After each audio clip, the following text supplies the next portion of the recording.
আসসালামু আলাইকুম, কেমন আছো সবাই? আশা করি আল্লাহর রহমতে সবাই ভালো আছো।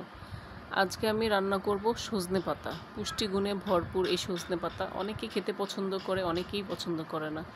সজনে পাতা ভাজি করব আলু দিয়ে। প্রথমে পেঁয়াজ, কাঁচামরিচ, রসুন কিছুটা কেটে নিব। আর পাতাগুলো ভালো করে ধুয়ে যতটুকু সম্ভব কুচি করে কেটে নেওয়ার চেষ্টা করব, কারণ পাতাগুলো রান্নার সময় মিশে যায় না।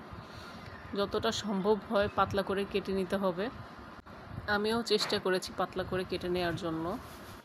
প্রথমে কড়াইতে আলু দিয়ে সামান্য হলুদ দিয়ে দিব। এর আগে শাক রান্নায় আমি কখনোই হলুদ দিইনি।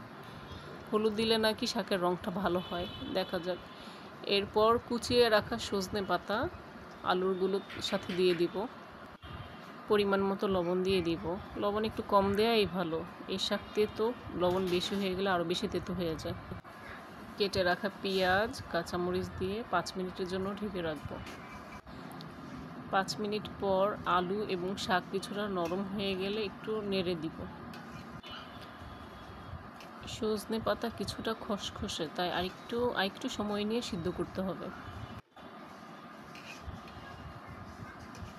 শাকগুলো ভালো করে নাড়াচাড়া করে নিতে হবে।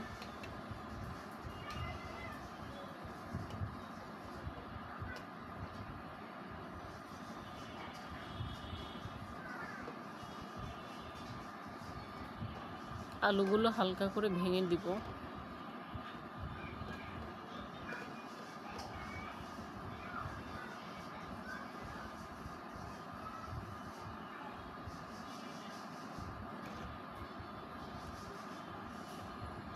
যতটা সম্ভব শাকগুলো একটু নাড়াচাড়া করে একটু ভালো করে নরম করে নেওয়ার চেষ্টা করছি। আলু এবং শাক ভালো করে নেড়ে চেড়ে আবার ঢেকে রাখবো।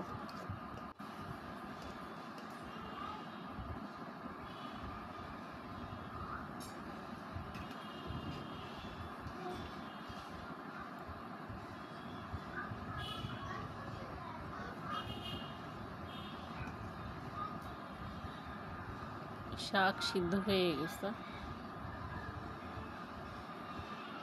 আর বেশি সিদ্ধ করার দরকার নেই, নাহলে রঙটা নষ্ট হয়ে যায় শাকের। এই যে দেখো কত সুন্দর।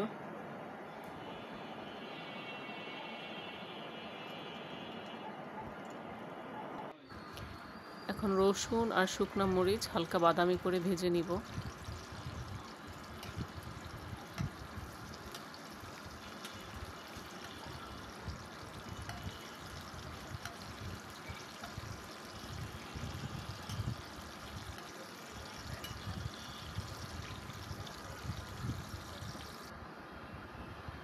বাদামি করে ভাজা হয়ে গেলে সিদ্ধ করে রাখা শাক দিয়ে দিব।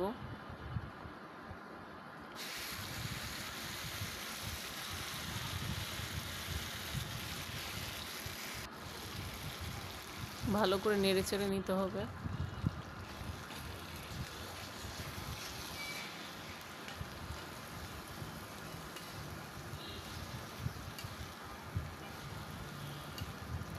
অনেকে সজনে পাতা তেতো ভাবের জন্য খেতে চায় না, এভাবে আলু দিয়ে খেলে তেতো ভাবটা একটু কম হয়।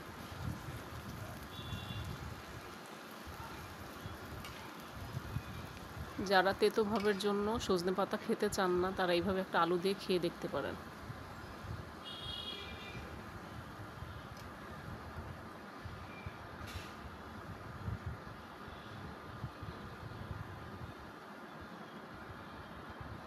একটু ভালো করে নেড়ে চেড়ে নিতে হবে যাতে পানি না থাকে।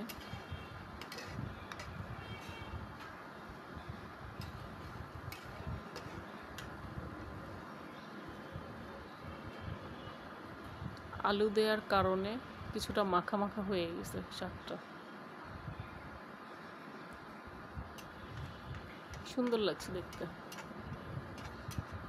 কার কেমন লাগছে অবশ্যই কমেন্ট করে জানাবেন।